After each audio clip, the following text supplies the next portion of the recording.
Hi friends, so a couple of months ago I saw an interview with Mahmoud Ahmadinejad, who's the former Iranian president, and I thought it might be good to share this interview with you because it's, we rarely hear Middle Eastern leaders actually speaking for themselves. We usually hear a sort of distorted narrative about what they've said, or the mainstream media directs the narrative about countries that the US and its allies would like to overthrow. So I just thought that, sharing this interview, I just thought it was a rather good one. Iran, of course, like every other country, has its problems.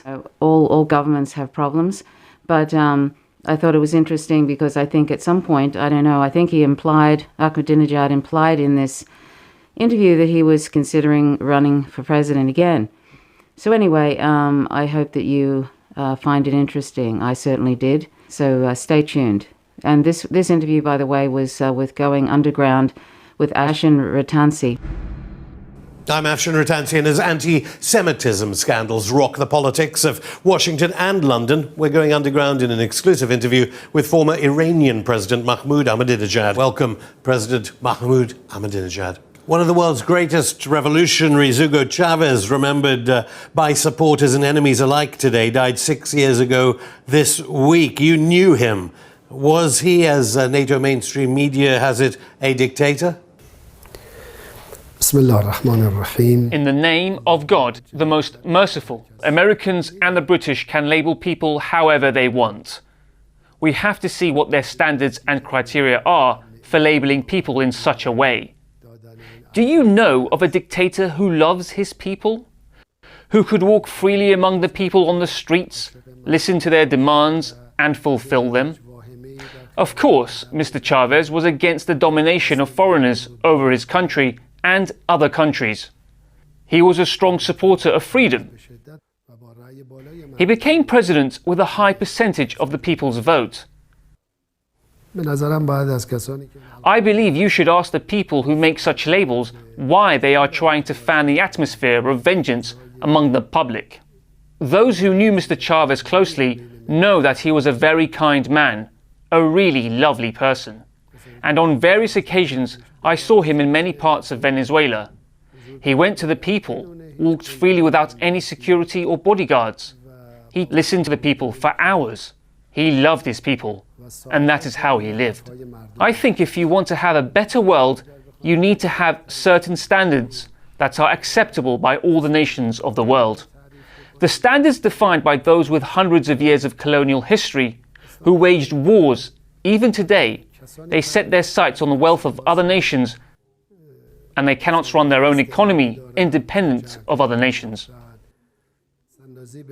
Those standards have failed to bring security to the world.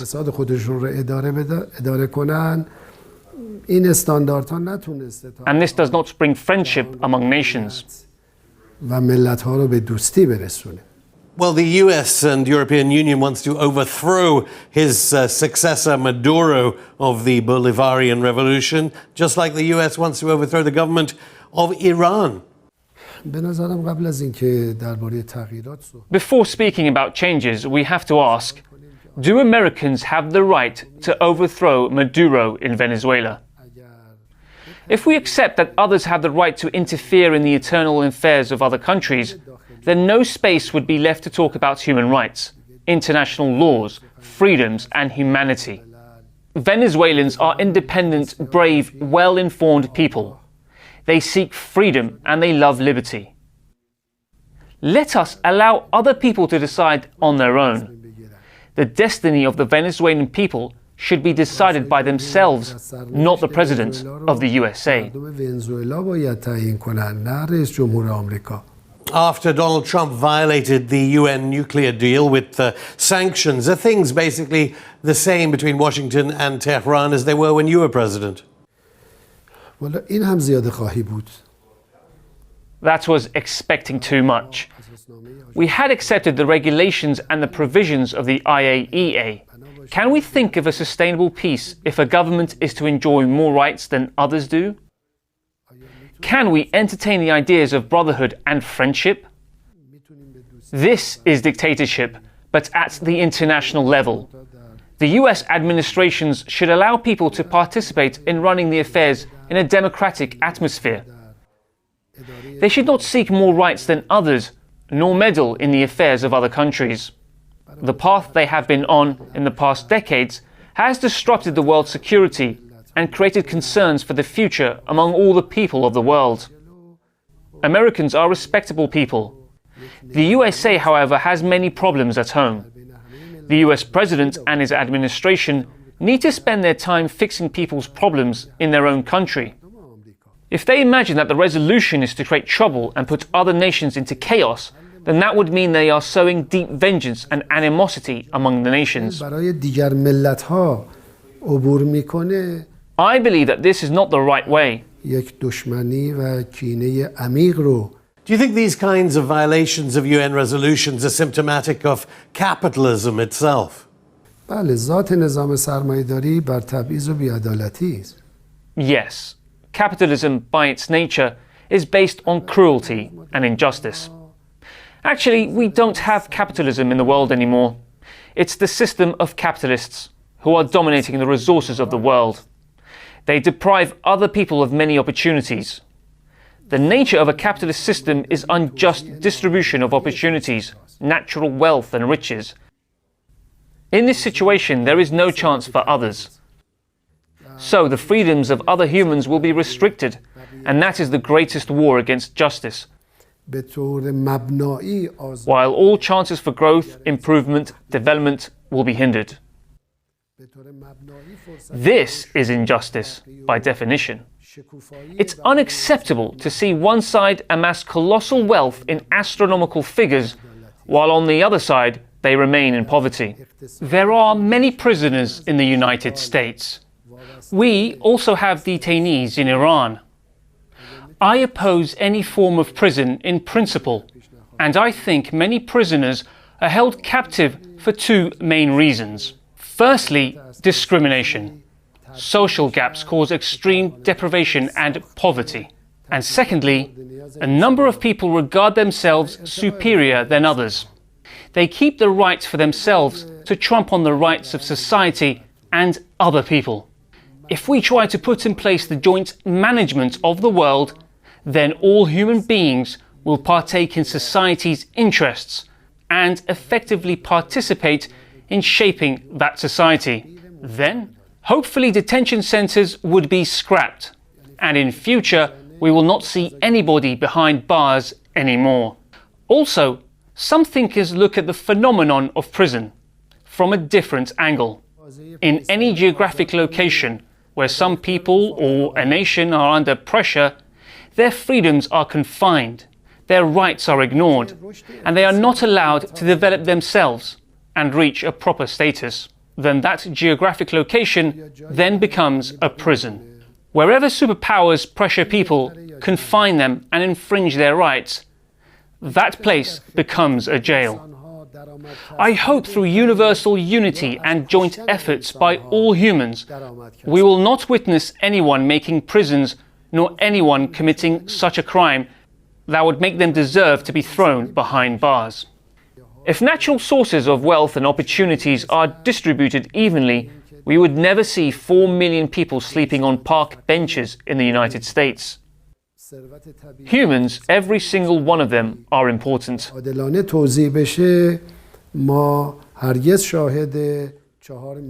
Is there a lack of wealth in the United States? If resources and opportunities were divided equally, nobody homeless would remain on the streets. اگه ثروت طبیعی و فرصت‌ها عادلانه توزیع بشه آیا کارتون خوابی خواهد بود؟ You tweeted a picture from the UK-backed war on Yemen and said the starving child was because of the capitalist system. How does capitalism kill? بله، هر سیستمی که در نقطه مقابل Yes, any system that stands against the interests of the people would fall into decay, even if they develop and grow for a short period. You should look at the names of the weapons manufacturers who are taking the lives of people in Yemen. And you'll notice that the nature of capitalism is war and destruction. We want a world without weapons because weapons are designed to kill. Warfare cannot serve justice. Do they send weapons to produce food for the people in Yemen, Saudi Arabia and the Persian Gulf? Or do they do it for slaughter? When arms sales are a lucrative business, then this is entwined with conflicts and war. Everybody knows part of the US governing body are the owners of weapons factories. Without tension, without wars, those weapon factories will shut down. You could find a pretext and start a war among people and nations. The question is, what are the United States and Britain doing in the Persian Gulf region? Who allowed them to come into our region? Many problems in many parts of the world would be solved when the US and the UK and their like leave that region. They must allow people to decide for themselves. Yemeni people should be allowed to take their decision on their own. Those who sell weapons to kill people will have a terrible fate, and God Almighty is just. He will defend the rights of the oppressed. Let us close down weapons factories. Can we expect to stop wars when some economies have arms production as a major pillar of their economic growth and employment? Can we assume no war will happen when some countries' economic growth relies to a large extent on the production of bombs, atomic bombs, rockets, and warplanes, and a bulk of employment is dependent on arms industry? We hope one day we will see that arms industries turn into an industry that produces equipment to improve the quality of life. Let me give you some statistics. The world military spending is $1,500 billion, while 1.2 billion people live in absolute poverty and cannot afford even a meal a day. If we make a global consensus to issue this military spending within a 5-year period and allocate it to the poor or improve economic growth of other nations, would there be an insecurity anymore? Is this option better, or is war the solution? Is it better to earn revenue by serving humanity, or earn money by killing people? These are possible and feasible options if we have a humane approach and we think of humankind. We should care about every single person who loses his or her life in wars. People have feelings, emotions, and families. In our culture, killing an innocent person amounts to killing all humankind. I hope that the day will come when all of us would act humanely, and when others look at us, they would see humanity and friendship. What's the difference between man and other creatures when you don't love others? The extent of the love in your heart determines what kind of a human you are. When your heart is full of love, you can't produce means for taking the life of another person. I cannot imagine this, and hope the conditions of the world will soon change in favor of justice, humanity, liberty, and friendship. We believe that the basis of social life is justice, mutual respect and cooperation. So, anybody, anywhere in the world who makes an attempt to spread justice deserves our respect and support. Everyone, everywhere, should support them. We believe religions came to bring further unity and solidarity among human beings. If they are dividing people in the name of religion, then be sure that this has nothing to do with the truth of religion. Humans are all the same, so we have to do something.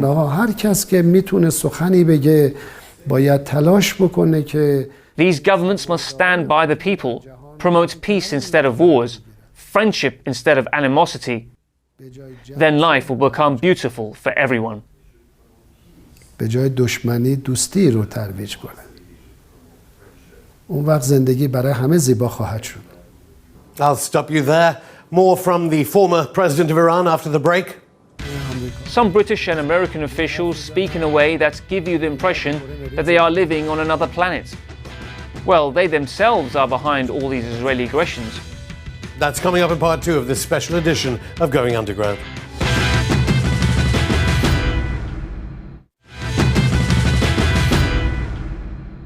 Welcome back. We're still with Mahmoud Ahmadinejad, former president of Iran. In part 1, we spoke of UK involvement in the world's worst humanitarian crisis. UK Prime Minister Theresa May says that Britain must sell weapons to Saudi Arabia to bomb civilians to keep Britain safe from perhaps Saudi-linked terrorists. بعد از مسئولین دولت بپرسیم جغرافیای انگلستان چقدر وسعت داره؟ Well, you should ask the British government officials how vast Britain is. This is a form of greed. I said there are 2 reasons for wars. The second one was that some people find themselves superior to others. Does the UK recognise the independence of the people of Yemen or not? And the independence of other regional nations? If other countries had interests in the UK, then would the British allow them to behave the same as they do in Yemen? The world is changing. New powers are emerging. And would the UK allow Africans, for example, if they became powerful, to seek compensation for the UK's colonial era or the slave trade? Well, it's in their interests. But what if the UK refuses to pay that compensation? Then are those African countries supposed to start a war? If we accept the UK's mindset vis-à-vis protecting its interests in Yemen, then the world will turn into a hell. So we believe we are in this world to make it into a heaven, not a hell. The era of unilateralism has come to its end, and I hope those mistakes would not repeat itself. The world is changing rapidly. People are becoming powerful, and they may feel that they have the right to adapt the current approach of the USA and the UK. We don't want to see that happen.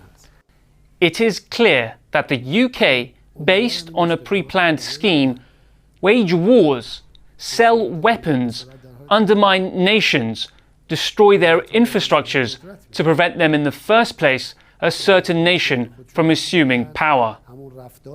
Then they return to the war-torn country for reconstruction. On one hand, they tackle unemployment, create jobs and sell their weapons. Then, on the other hand, they destroy the civil infrastructure of the war-torn countries, and again they create jobs and boost their own firms and corporations. This is like a person who is feeding on slaughtering other human beings. God Almighty does not like such humans. There definitely will be a severe punishment for them in the hereafter. They should not assume that other people do not know what they are doing. By using this very childish, absurd reasoning, every government can interfere anywhere in the world, and eventually nothing will remain in its place. I hope they would hear the words of 1 out of 7.5 billion people of the earth who favours peace, loves other people, and hates wars, seeks justice, and respects all human beings. These are not my words alone. These are what a majority of people express. The superpowers must abide by the demands of the nations. Otherwise, they will not have a good future. Throughout history, we have seen enough wars and bloodshed. That is enough. Now I ask you, how come a man can order the killing of others and then sleep easily? Can we call such a person a human? It's a significant question. Well, why do you think that NATO nation politicians and media call you an anti-Semite, or in other words, anti-one of the 3 Abrahamic religions? The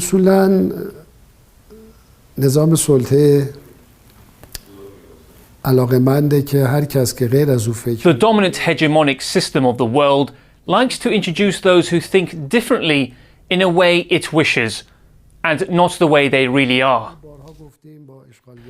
I have said time and again that we oppose occupation, aggression, tyranny, and the killing of people, hostility and antagonism. We don't oppose any faith or religion. but we oppose inhumane treatment and behaviour. I have said this on many occasions, but the Western media have a double standard. If you say something that isn't in line with their policies, they will stigmatize you as a horrible person.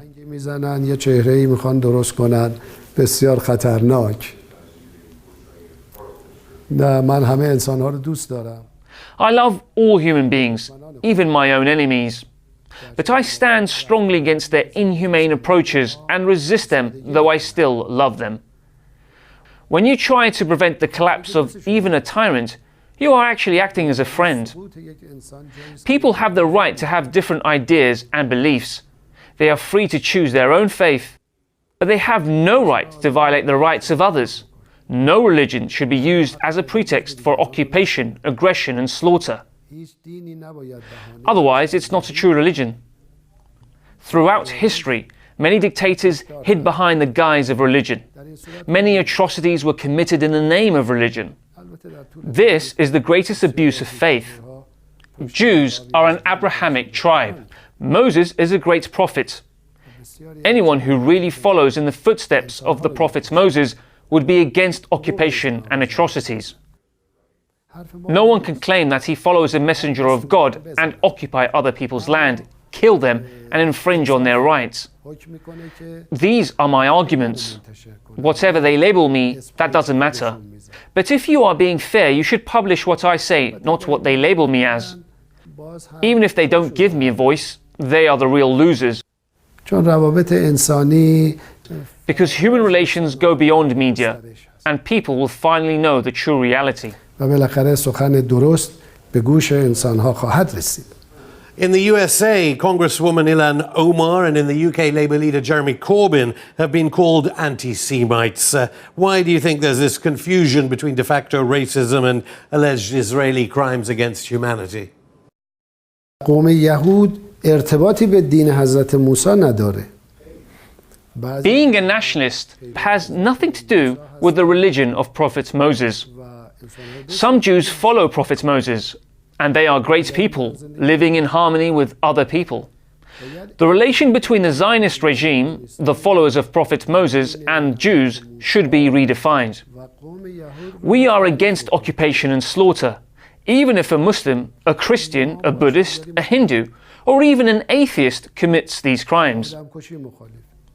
They are free to have their own beliefs, but no one has the right to violate the rights of others in the name of a certain religion. We oppose aggression against the rights of other people, no matter who they are. Some US officials claim to be Christians. However, we are against their aggression. Also in the UK, some officials claim to be the followers of Jesus Christ. We argue that Jesus never sought to kill or wage war. So they can decide for themselves, but we wouldn't meddle in their affairs. شما در محدوده زندگی خودتون میتونید تصمیم بگیرید برای خودتون، ولی ما دخالتی نداریم. We know the reason the Zionist regime was created. Everybody knows it. Why should we ignore it? Some British and American officials speak in a way that give you the impression that they are living on another planet. Well, they themselves are behind all these Israeli aggressions. Maybe these officials assume the rest of us are from another planet and are unfamiliar with their schemes. However, everything is clear. Human rights must be recognized. There should be no wars of aggression, or wars that are waged for oil in the Middle East, or wars that advance their interests in the Middle East. They have to try and work in their own country and let others improve their own country. Then we could trade in a friendly manner, and eventually everybody will enjoy tranquility and prosperity. But now you are in power and you are dominating the world and want to impose your interests on others. That's not a good thing. It will not have a good future. This is what we stand against. Unsurprising that NATO nation mainstream media not really headlining the UN report. alleging possible crimes against humanity committed by Israel against more than 6,000 unarmed civilians dead or wounded in the Great Return March in Gaza? ببینید ما در اروپا و آمریکا تقریباً We do not have independent media in Europe and North America. Media are mostly dependent on the capitalists. Even if there is an independent media, it does not have the power and capability to spread its message to the entire world. The Western media covers the news of the capitalists who dominate the resources of the world. That's not a good thing. Anyone who is powerful should use the media to serve people, humanity, justice and peace, not to serve their personal or political interests. The United Nations have on many occasions stressed the rights of the Palestinian people and that the Zionist regime is the occupying force. Let the people of Palestine decide their own fate, regardless of their religion. Jews, Muslims and Christians should freely decide their political destiny. I'm sure by doing so, we will have a better world. من فکر میکنم در این صورت جهان بهتری خواهیم داشت. Well, finally, I've got to ask you, will you run to be the next president of Iran? ما تابع خواست مردم هستیم. Well, we have to wait on people's demands, and then we will see. اما باز هم باید صبر کنید. من جمله رو راجع به قوم یهود گفتم. I would like to make a statement regarding the Jewish people. They are an Abrahamic tribe, many of whom are followers of Prophet Moses. Some of them I personally know, and they are true believers and pure people. من میشناسم انسان‌های مؤمن و پاک و دلسوزن. But the Zionist movement has nothing to do with Prophet Moses, his faith, and the Abrahamic religion. و قوم یهود نداره. Mahmoud Ahmadinejad, thank you.